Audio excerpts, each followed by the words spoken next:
for reform. Allies are united in their support for Ukraine's sovereignty and territorial integrity. We do not and we will not recognize Russia's illegal and illegitimate annexation of Crimea, and we condemn Russia's deliberate destabilization of eastern Ukraine, where ceasefire violations occur on a daily basis, often with equipment banned under the Minsk agreements, and with casualties every day. We call on Moscow to end its political, military, and financial support for the separatists. All parties must fully implement the Minsk agreements and work towards a diplomatic negotiated solution. Despite the challenges of the ongoing conflict, Ukraine has committed to major reforms and efforts to counter corruption. Implementing these reforms is essential. NATO is helping with advice and targeted support to make Ukraine's defense and security institutions more effective, efficient, and accountable. This is the purpose of the comprehensive assistance package that we endorsed today. The trust funds we set up at our last summit are already assisting Ukraine in areas such as cyber defense, logistics, and the rehabilitation of wounded soldiers. In the future, we will work on other areas as well. For instance, to counter threats from improvised explosive devices and from hybrid warfare. An independent, sovereign, and stable Ukraine, firmly committed to democracy and the rule of law, is key to Euro-Atlantic security. Mr. President, NATO is committed to helping Ukraine achieve that goal. In a moment, I will pass the floor to you. But first, let me thank the Polish government and the people of Warsaw for hosting this landmark summit. Over the past 2 days, we have taken decisions to strengthen our deterrence and our defense. And we have set out plans to project stability beyond our borders, working even more closely with partners like Ukraine. And we have set out plans to implement those decisions, and we are committed to making sure that these plans become reality.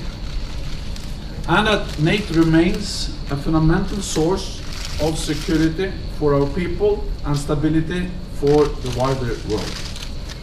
So, once again, President Poroshenko, it has been a great pleasure to host you, to have you here at the NATO summit, and also to have a meeting in the NATO-Ukraine Commission.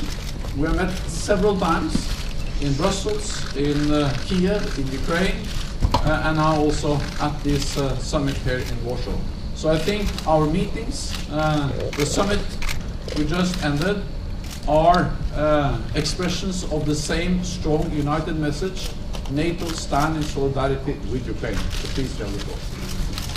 Thank you very much indeed, the Secretary General. Ladies and gentlemen, first of all, I would like to thank Secretary General Stoltenberg and Polish President Duda for the brilliant organization of the summit, of the discussion, and the commission of the NATO Ukraine. I want to confirm that on the Commission it was absolutely unique atmosphere of the solidarity, transatlantic solidarity, unity, and solidarity with Ukraine. We had very frank, open, and constructive talks between true friends, partners, and Secretary General de facto allies.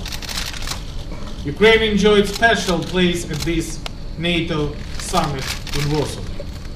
I think this is very symbolic that 61 years ago, Warsaw was the place of the Warsaw Pact, and today we have Warsaw as a place where we have a NATO summit. I find important also that today we mark anniversary of Ukraine NATO Charter on the distinguished partnership.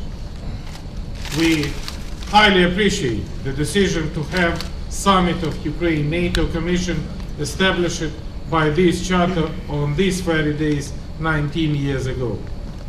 And it is very symbolic that today we have also taken a decision to further enhance NATO-Ukraine distinguished partnership. In particular, we agreed to launch a process which will allow Ukraine to receive a status enhanced opportunity partner.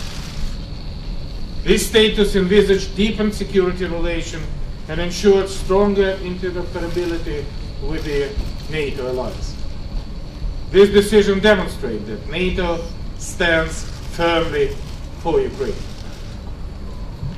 We also assessed results of reform conducted in Ukraine so far, in particular in defense and security sector, in fighting against corruption, in macroeconomic stability, and we were pleased to have a very strong voice of support with the very positive estimation of the results which is already achieved by Ukrainian people, Ukrainian government, Ukrainian authorities. We also welcome the new strategic defense bulletin of Ukraine, which has developed a close cooperation within NATO, and actually this is the roadmap for the reform of the defense and security sector in Ukraine. I was glad to hear from my NATO colleagues a positive assessment of many things which Ukraine have done under challenging circumstances of the Russian hybrid war, of the Russian annexation, illegal annexation of the Crimea, and Russian aggression in the east of my country. We have a very strong message that all member states are never recognize the illegal annexation and stand together in support of Ukraine in fighting against aggression. I can assure that we will continue a comprehensive reform, including the national defense and security sector, as well as armed forces, to bring in the line with NATO standard and to achieve interoperability with NATO forces, as it mentioned with the strategic defense bulletin, by the year 2020.